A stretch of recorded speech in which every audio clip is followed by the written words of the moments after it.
Hello, and welcome back to yet another episode here on Strictly Flying. I hope you're all doing fantastic, and of course, a happy new year to you all.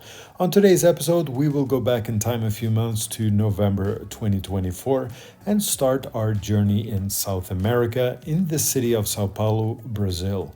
And our journey will take us to Amsterdam in the Netherlands, and of course, we will be flying with KLM Royal Dutch Airlines and check out their premium comfort class yet again. And this will be my second time flying premium comfort with KLM. And for those of you who have been following me, know that I had only praise to give to KLM on their new long haul product. Now, if you aren't following me on my channel, hopefully this episode will convince you to do so. Or at least you will give me a thumbs up if you enjoyed this trip report. Regardless, let's see if KLM can still deliver on this very new class of travel. Welcome on board.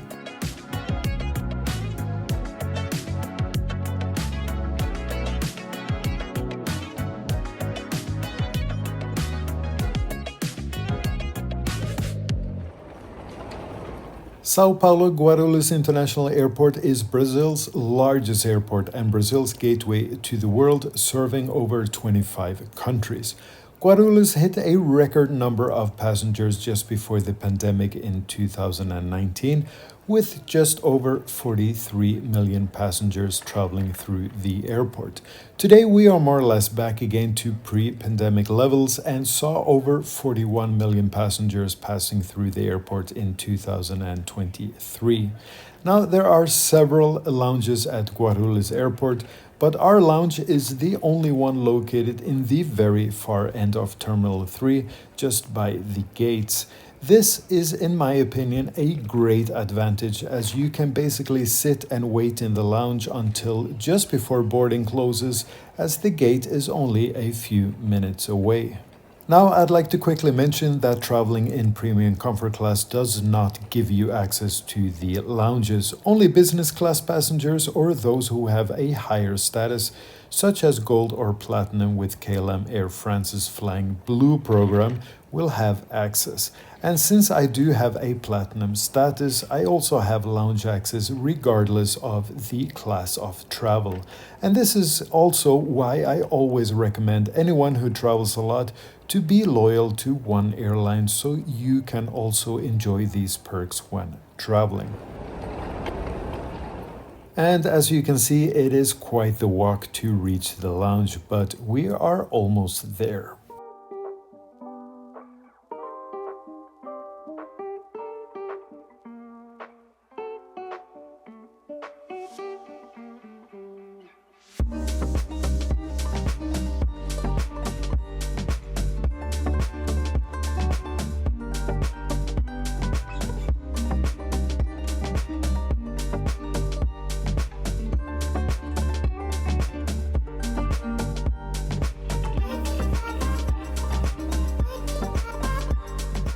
The lounge is divided into two floors, and we are currently on the second floor, which I find to be a bit more spacious and less crowded. The lounge also offers some simple local dishes and a variety of salty and sweet snacks. There is also a decent selection of drinks, including beer and red or white wine. The only annoying thing about this lounge was that there is only one toilet that was constantly occupied. But while waiting outside, you can at least do some plane spotting and appreciate a great view over the tarmac and runway.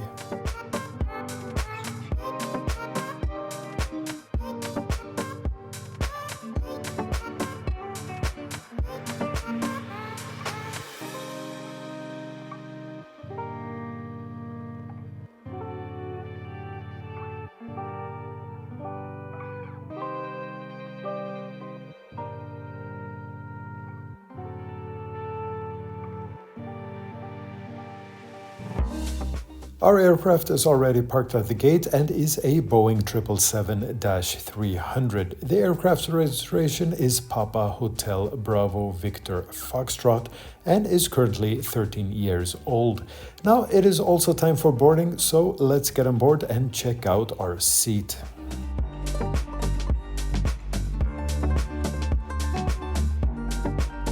So welcome aboard KLM's Premium Comfort Class. Today I am seated in 14K. Now the economy comfort seats on KLM offer a seat pitch of 97 centimeters in a 2x4x2 layout. In the seat back in front of you, you will find a large 13.3-inch screen, and by the armrest you will find the controls to recline your seat and raise the footrest, as well as a USB Type A and Type C power outlet to charge your devices. Also, in the middle of the seats in front of you, you will also find a standard power socket to charge any larger devices such as your laptop. Also, there is included a very comfortable noise-cancelling headset that unfortunately did not work on this flight.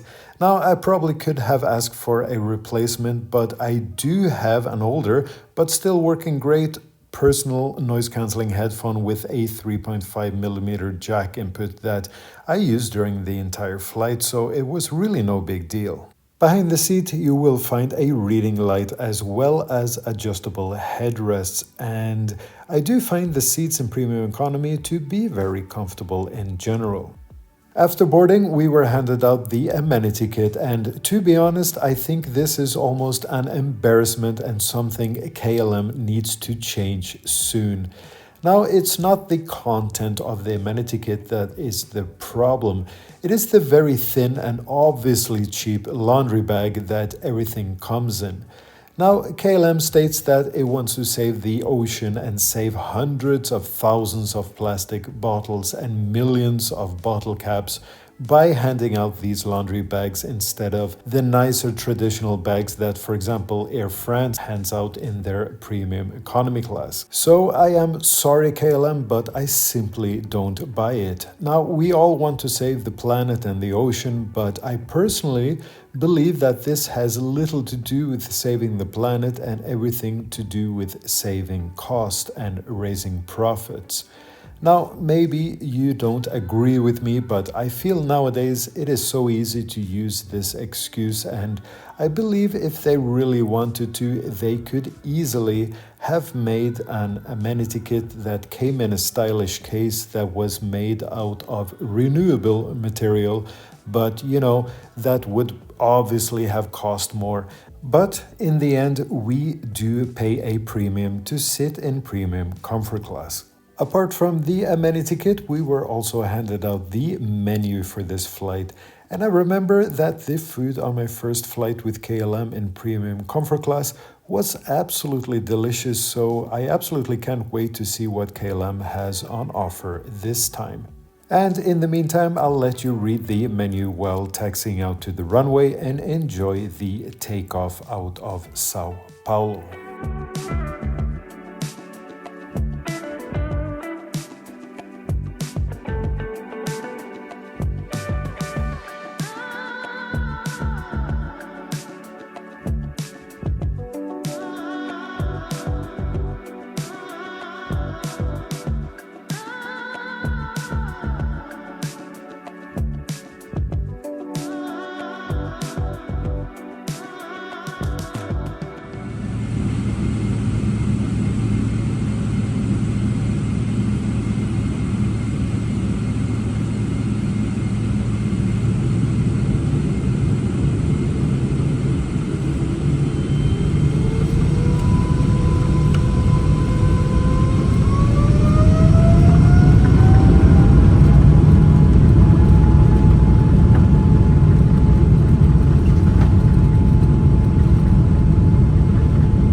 blankets, please fasten your seatbelt visibly over the blanket.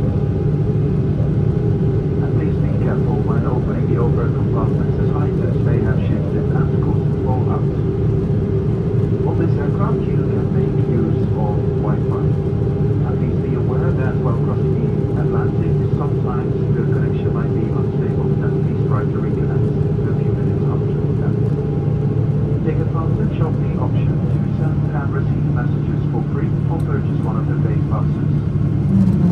Connect your device to the KLM Wi-Fi network or check the in-flight magazine in your seat pocket for more information.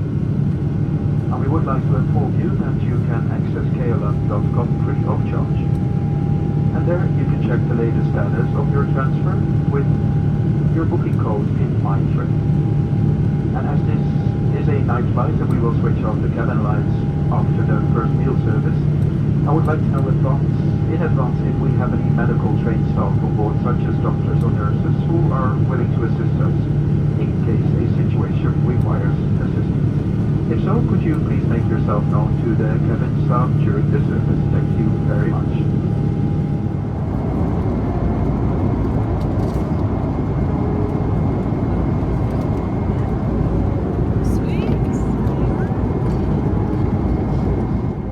After takeoff, we were served a drink with a bag of roasted nuts just prior to receiving our first meal.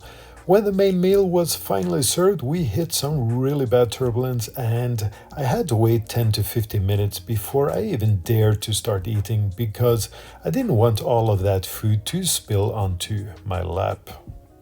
Now, the food, unfortunately, was a huge disappointment. It has to be the first time flying with KLM where the food was actually inedible.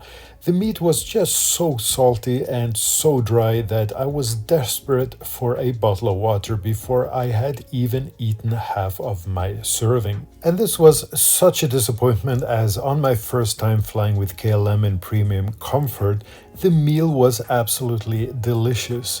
Well, at least I know that they are serving my very favorite Häagen-Dazs ice cream for dessert. Well, wrong again. This local Brazilian ice cream was also absolutely terrible, and now I was actually a little bit irritated. What a huge letdown. Maybe this was just a one-time thing and I just got really unlucky, but at least the seats are comfortable, so I decided not to think too much about it and just try to relax the remainder of the flight. And our flight today took us up the Brazilian coast before crossing over the Atlantic Ocean with a maximum altitude of 36,000 feet and a total flight time of 1 hour and 40 minutes. After getting a few hours of sleep, we were eventually served our breakfast, and this was unfortunately going to be the highlight of this trip. Now, I guess you can't go wrong with fruit, yogurt, and coffee.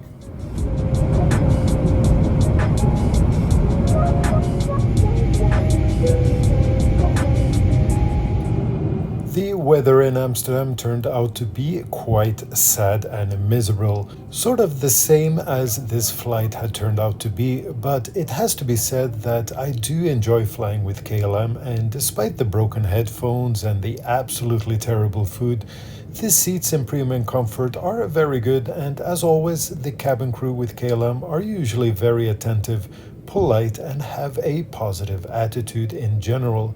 So in the end, I will dismiss this experience as just unlucky, but we will see on the next flight in premium comfort with KLM if history repeats itself. I sincerely hope not.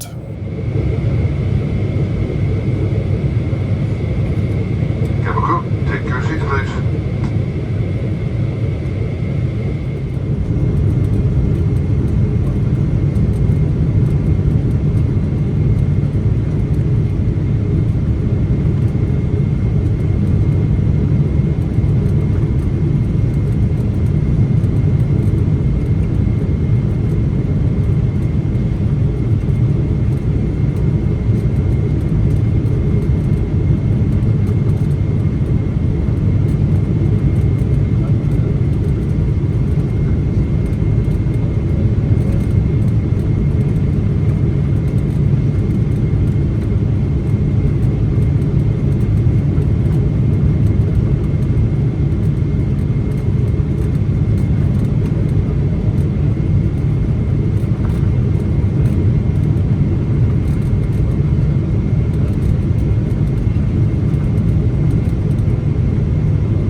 So here we are, welcome to the city of Amsterdam and to Schiphol International Airport. And a big thank you for joining me on yet another trip report here on Strictly Flying. As always, if you enjoyed this episode, please give it a like and also consider subscribing to my channel if you haven't already done so. With that said, I will say goodbye to you all now and hopefully I will see you on the next trip report. Until then, safe and happy travels. Bye bye.